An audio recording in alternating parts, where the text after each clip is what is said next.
Este mensaje es para daros las gracias a agricultores, a ganaderos, a pescadores, a todos los trabajadores y trabajadoras de la industria agroalimentaria española por vuestro trabajo diario y vuestro esfuerzo. Por hacernos llegar productos frescos a nuestra mesa. Nunca, nunca olvidaremos vuestro compromiso. Ahora más que nunca, gracias por alimentar nuestras vidas. De parte de todos, muchísimas gracias. Nunca lo olvidaremos, porque sois los que alimentáis nuestra vida.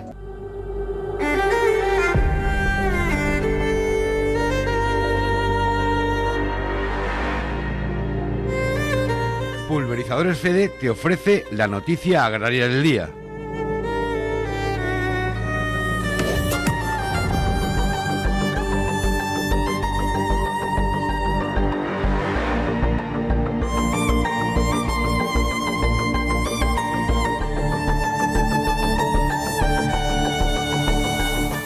Sector agrari, el sector ramader, que està sempre ahí i que últimament, estic dient-ho moltes vegades i per totes les vies possibles, sempre demostren que són el sector primari i per a mi el primer. Són el pilar d'esta societat i ho seran sempre.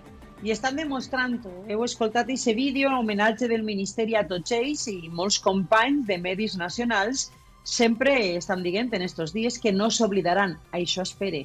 Que no s'oblide ningú, que mai apague ningú la veu d'aquest sector i a ser possible, com estic fent des de fa ja 21 anys, que dia a dia vagin seguint-los. Només en les tragèdies no val. També fan moltes coses, lluiten molt i se mereixen aquesta veu, aquest reconeixement. I que, per suposat, el Ministeri se'n recorde i es doni la dignitat que ben mereixen i ben estan guanyant-se. I això és el que se fa des de les organitzacions. I sabeu que ABA és una de les pioneres, de les principals, de les que té més pes, i Cristóbal Aguado, el seu president, una de les persones que jo aprecie personalment i admire des de ja fa molt de temps. Així que el primer és el primer i en el Dia de la Salut, aquí anem a tindre a Cristóbal Aguado. Hola Cristóbal, molt bon dia. Bon dia Sílvia, un abraç. Un abraç enorme. Esteu bé? Estàs bé? Ja sé que hi ha hagut incidents que mos omplin de pena, però com saps que no som morbosa, no anem a entrar en la matèria, però sé que esteu patint perquè, clar, els agricultors i ramaders, a banda de la pandèmia, tenen que traure endavant en moltes dificultats el dia a dia, no? Com esteu en general? I ara entrarem un poc en matèria, perquè sé que esteu treballant en qüestions molt concretes, però en general com va tot, Cristóbal? Bé, doncs anem aguantant, la crisi està ahí, no només econòmica, també en pèrdues personals, el dramàtic accident d'ahir d'un ramader valencià al que de matí se li havia fet l'expedient de la PAC i que caigué en la tolva més clara dels aliments i que ha faltat d'una forma duríssima. Horrible. Pues la veritat és que és horrible, exactament. Pues mira, mos ha portat a aquesta situació, però en fi, van sumant-se tantes coses i anem perdent tants amics que tenim que un poc dir que tenim que mirar al front.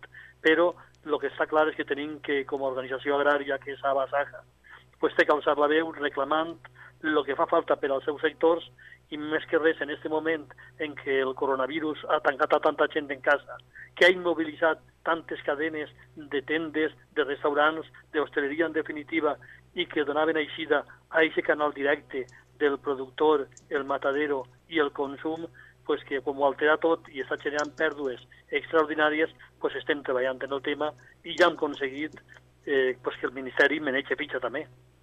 Sí, així és. Sembla que n'hi ha intenció de part del Ministeri d'establir aquesta línia d'ajudes directes al sector oví i caprí, que estem dient ja en els últims dies que estan patint i molt més del que la gent s'imagina. Però vosaltres teniu clar el que hi ha que prioritzar i el que no. Què demaneu? I no sé si confieu realment en aquesta intenció. Bueno, la intenció del Ministeri la valorem positivament. Estem parlant d'un sector que històricament en Espanya ha tingut un pes polític i econòmic tremendo. No oblidem la mesta que diem del sector ramader, que en Espanya, la raça merina de l'oví era la més important, famosa i, des de luego, la millor del món. I el sector de l'oví ha anat molt a menys, però segueix sent molt important. Però té els seus canals de venda i els seus moments de venda. Ara, per exemple, per a Pasqua pues, hi havia una venda extraordinària, igual que passa en Nadal, i això de moment es dona pràcticament per perdut. Això altera el funcionament de les ramaderies, de l'economia dels ramaders, i posa en perill la subsistència inclús. I per això valorem, com dic, les ajudes que vol donar el Ministeri. Però nosaltres volguérem que el Ministeri fos més valent, que prioritzara els productors, els ramaders, els professionals, que després, si n'hi ha diners de sobra, perquè el que dubtem és que n'hi hagi diners de sobra, doncs que altres eslabons de la cadena que també els ajude i els ajude a superar la crisi, perquè també la tenen, no anem a negar-ho, en el capí parle. I també ens agradaria que la Conselleria d'Agricultura prenguera mesures extraordinàries, sobretot per a pal·liar aquestes pèrdues econòmiques que van a donar-se en el sector.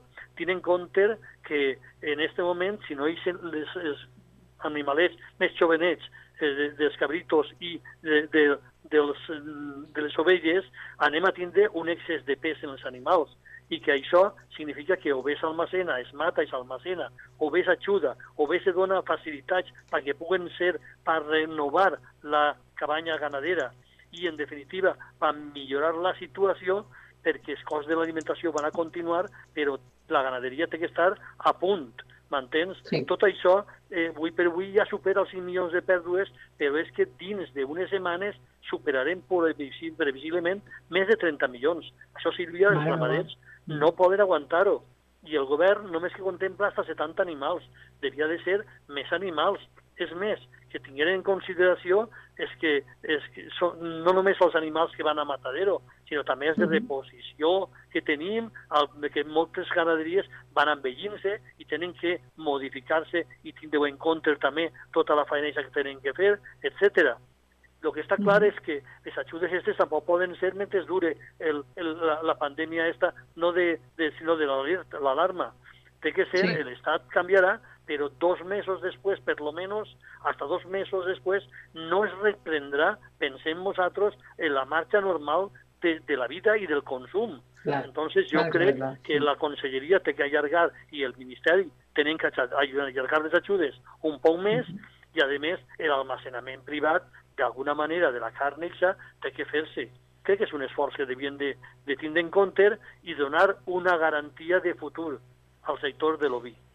I Cristóbal, estàs parlant, per tant, confirmamos esa dada de que les pèrdues al sector agrari valencià estan ja en aquests 20 milions d'euros, que podríem arribar a 30, que el sector ramader està patint les conseqüències, perquè és el que jo li dia ahir mateix, estava comentant en els forcaters. Clar, vegem els lineals dels grans supermercats plens de carn o plens de verdures i se pensem que això salva el sector, i no és exactament així, perquè el sector també depèn del canal d'Horeca, de la restauració.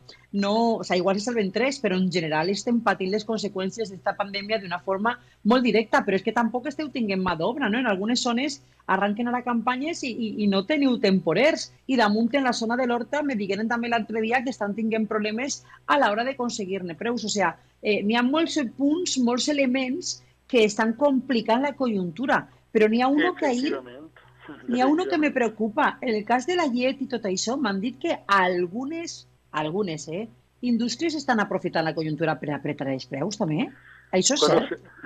Sempre que ocorrís alguna cosa, al dèbil acudixen tots. Per això estem demanant que el govern doni facilitats perquè no paguen pastos ni a la Confederació ni a Ajuntaments ni a l'Estat, que s'exonere i que el ganado pugui pujar al monte. Demanem també que es donen ajudes en productes hortofrutícoles. Demanem que faciliten, perquè estem en abril i les ovelles han d'esquilar. Estem demanant que les puguen esquilar i que els que ho fan són romanos. Si no donen facilitats perquè vinguin les quadrilles, les ovelles no poden estar al centre de l'estiu sense esquilar. I, naturalment, la venda de productes làcteos és essencial. Està fent-se formatge, però n'hi ha molt menys eixida. S'ha paralitzat per lo que siga la cadena. Molts d'aquests productes eixien de forma directa a consumidors molt marcats i en mercadets i en tot això que avui no estan funcionant en fluides, i necessitem obrir aquests canals. I això és, en definitiva, els formatges tenen les seues fetges de consum, segons són semi, curats o d'aixòs extraordinàriament curats, o les mescles que se fan. En aquest moment, naturalment, sempre que ocorrís un excés o un amuntonament del producte, què ocorrís? Pues que se paga per la canal del següent eslabó un preu que no te paguen ni els gastos. Però, clar, tu estàs en el tema de que sobreviure o morir, si es puc treure €1, pues no ho perdeu tot, encara que ne perga 10. però per almenys arrepear-ne-ho. Això és un sistema que és un abús que passa en la cadena per no tindre vies alternatives d'un segur que cobrisca això o d'una actuació de mercat i d'estabilització en les ajudes de la PAC, de la política europea, que contemplara aquestes situacions i que ràpidament equilibrara el mercat. Ahí és on falla Europa, els mecanismes comunitaris, els mecanismes de l'Estat i de l'autonomia i la falta d'un seguro eficaç que impedisca que ningú pugui abusar de l'eslabó de la producció.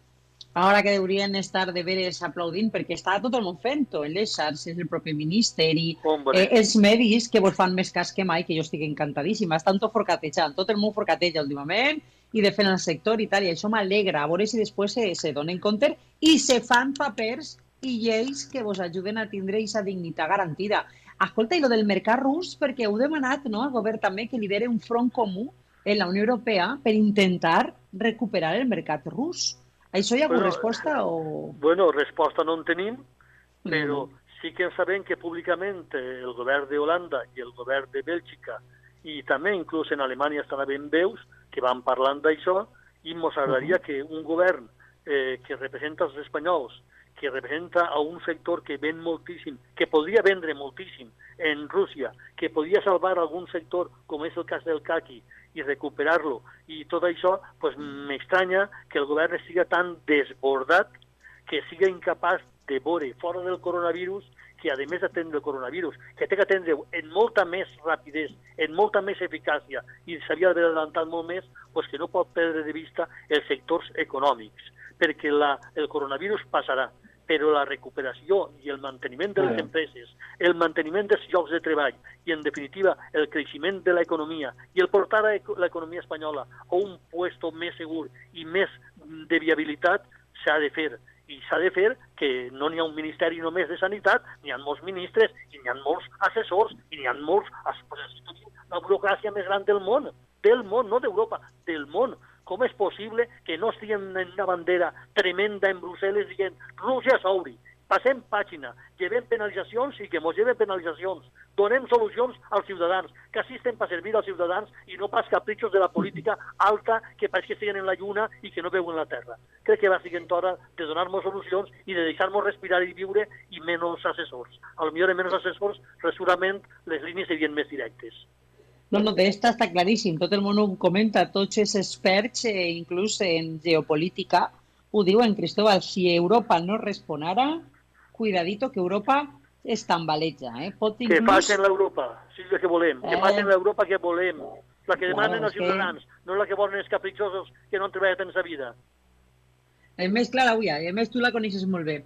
I Cristóbal, la gent del carrer, què vos diu? Perquè també heu fet alguna denúncia de que està intentant polititzar-se el tema de la desinfecció dels carrers, però la gent del carrer sí que jo crec que vos dona les gràcies. Estic veient imatges i m'envien fotografies i vídeos els llauradors de totes les comarques.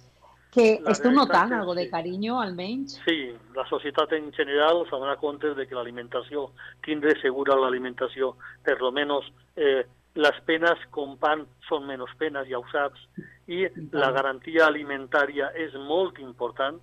Els sanitaris i tot el món estan treballant moltíssims, tots necessiten per poder tindre que fer front al dia tan pesat, tindre una bona alimentació, i nosaltres som capaços de garantir-la.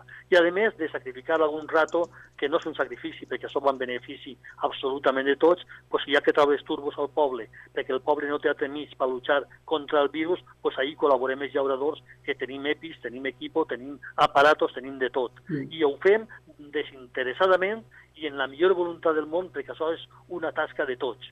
I el que voldríem és que els polítics, que són els que no van a pulveritzar, naturalment, pues, no estic parlant dels pobles, estic parlant de nivells més alts, naturalment, pues, que quan passi això i comencem a alçar el cap, se'n recorden de la important que és el camp, de la important que és fer campanyes per conscienciar i ajudar a un consum responsable però de productes de la terra, que són els que generen economia i fan multiplicar el consum de les indústries. Si consumim agricultura, si incentivem l'agricultura com a sector primari, jo estic segur que en 2 anys Espanya recupera tot el prestigi econòmic, social i de seguretat i estabilitat que necessita el país. però és fent rodar l'euro des de l'origen, des del camp. Així es posarien en marxa tots els sectors, perquè si el camp roda, se compren caïdes, se compren tercells, se compren pisos, se compren cotxes, roda tota l'economia. I un bon polític que posara els peus en terra i que tinguera el cap sobre els ombros, que és el que ens fa falta, canviaria molt les coses. La recuperació pot ser lenta o pot ser un martiri, però si n'hi ha polítics que es posen a atendre a la societat i a atendre els sectors de l'economia, tindrem una societat viva, potent, forta, i no tindrem que anar mendigant com estem fent-ho per Europa. Cristóbal, està claríssim. Moltes gràcies. Com sempre, és que se pot dir més clar, però més alt, però no més clar, que és l'expressió correcta. I així estarem. A veure si el sector té la resposta de la societat que mereix i, per suposat, este sector que sap patir com ningú i reinventar-se com ningú se convertís en un model a seguir, que ja deuria. Un beset a tots i, per favor, a la família del ramader, de la meva part, enviaré un bes enorme, un abraç en la distància i tota l'admiració que saps que jo sent per ells. Gràcies. Moltes gràcies, Sílvia. Tu també formes part d'aquesta cadena. I ton pare i ta mare també, ja ho saps. Ai, és qüestió de sang. Això és qüestió de sang. Gràcies, un beset a tots. Cuideu-vos. Un bes. Gràcies. Adéu. És que el que diu Cristóbal, hi ha que ficar-se, i hi ha que ficar-se en sèrio, i hi ha que ajudar a este sector, que és el primer, és el primari, és el pilar. I sense sector agrari, sense sector ramader, ja me direu vosaltres què faríem, què mos menjaríem, què menjaríem per a sobreviure. Una pausa, i parlant de menjar, igual que Cristóbal ha sigut clar, a veureu què coses més interessants mos conta el president del Comitè d'Agricultura Ecològica de la Comunitat Valenciana. Continuem. Pulverizadores Fede te ha ofrecido la noticia agraria del día, porque nos importa que estés bien informado.